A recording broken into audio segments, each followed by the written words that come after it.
কই রে পাপিষ্ঠ কৃষক, বের হয়ে আয়। ফুর্তি করে মাংস খাওয়া হয়েছে, এখন টাকা দেওয়ার সময় মরার মতো পড়ে আছিস।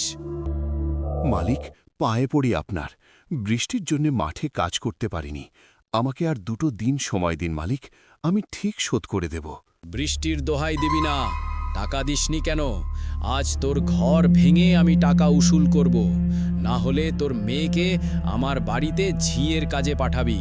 না মালিক, দয়া করুন। আমার মেয়েটা ছোট, ও কাজ করতে পারবে না। আমি রক্ত বেঁচে হলেও আপনার টাকা দেব। একটি দরিদ্র কৃষক পরিবার। একজন কৃষক, তার স্ত্রী গিন্নি আর তাদের ছোট্ট মেয়ে হেমা। কৃষক প্রতিদিন অনেক কষ্ট করে মাঠে কাজ করে সংসার চালায়।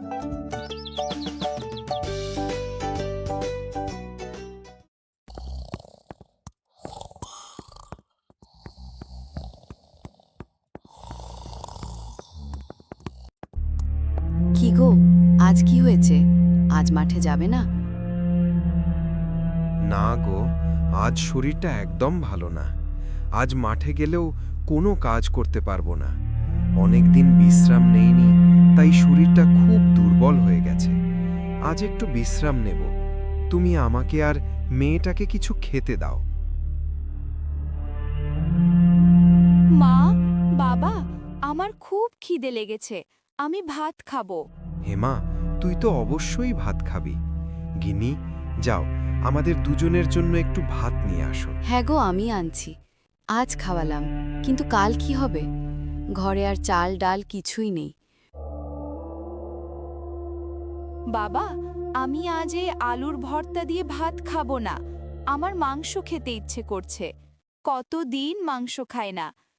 আমি কাল মেয়েটার জন্য মাংস কিনে আনব। তুমি আজ ওকে একটু বুঝিয়ে খাইয়ে দাও।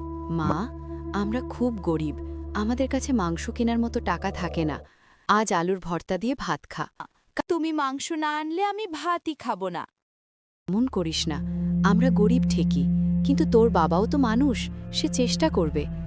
শোনো গো, মেয়েটা অনেক দিন ভালো কিছু খায় না, একটু কষ্ট হলেও ওর জন্য মাংস কিনে নিয়ে এসো। শোনো গো, কাল কিন্তু তুমি বসে থাকলে চলবে না। কাল কাজ না করলে আমরা না খেয়ে মরব। কাল মাঠে গিয়ে কাজ করে আসবে, আর ফেরার সময় চাল ডাল আর একটু বাজার নিয়ে আসবে। ঠিক আছে গিন্নি, কাল আমি কাজ করে আমাদের জন্য খাবার নিয়ে আসব।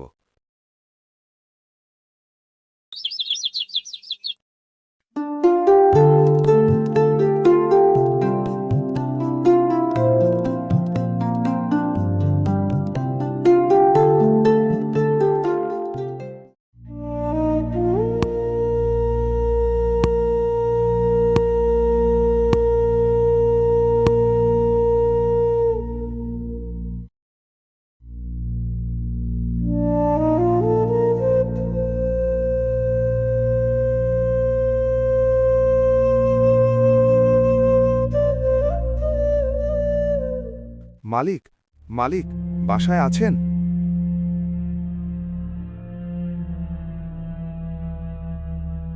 মালিক, আজকে আমার পারিশ্রমিকের সাথে যদি একটু টাকা ধার দিতেন, তাহলে আমার অনেক উপকার হতো।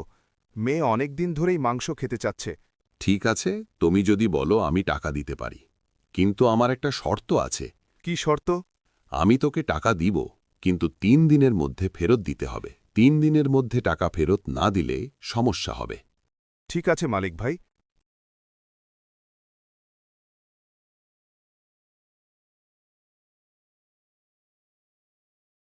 ভাই, আজকে মাংস কত টাকা কেজি? ভাই, এখন বাজারের সব জিনিসই স্বর্ণের দামে। মাংসের দাম 550 টাকা কেজি।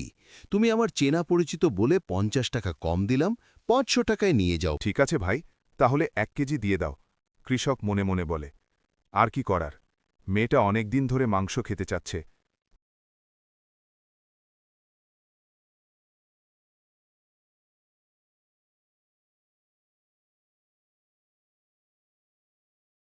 গিন্নি, ও গিন্নি, বের হয়ে দেখো কি নিয়ে এসেছি। তাড়াতাড়ি বের হও। কই গো, মেয়েটাকেও একটু ডাক দাও, সাথে নিয়ে এসো।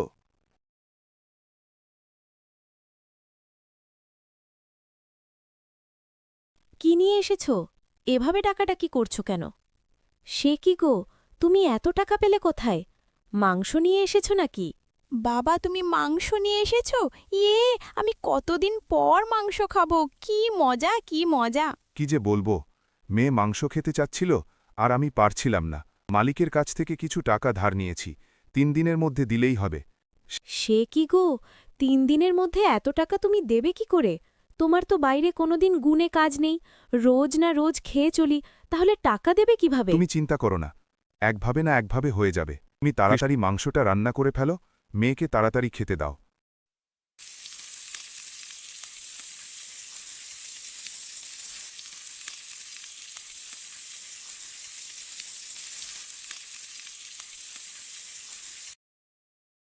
আহা গিন্নি, কি সুন্দর রান্না হয়েছে!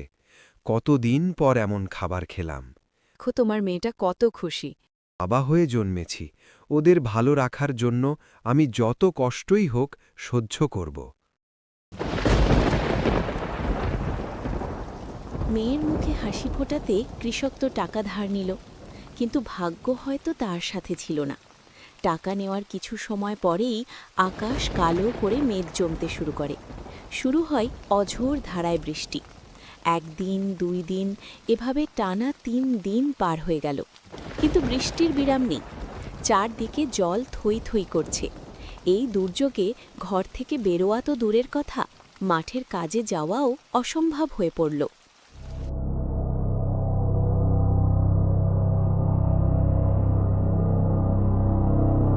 কই রে পাপিষ্ঠ কৃষক, বের হয়ে আয়। ফুর্তি করে মাংস খাওয়া হয়েছে, এখন টাকা দেওয়ার সময় মরার মতো পড়ে আছিস?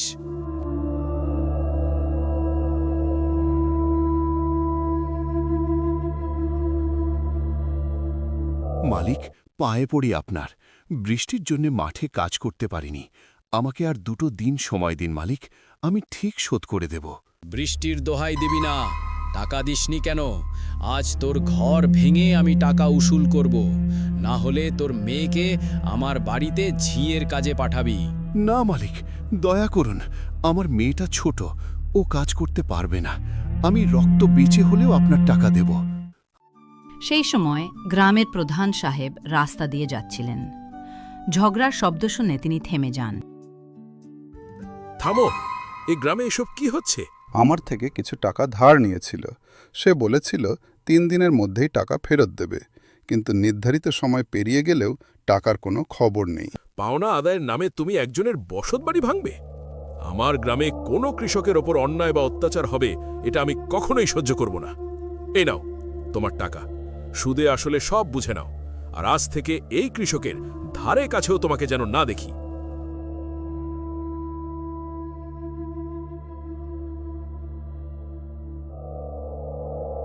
আপনি আমাদের মান সম্মান বাঁচালেন প্রধান সাহেব।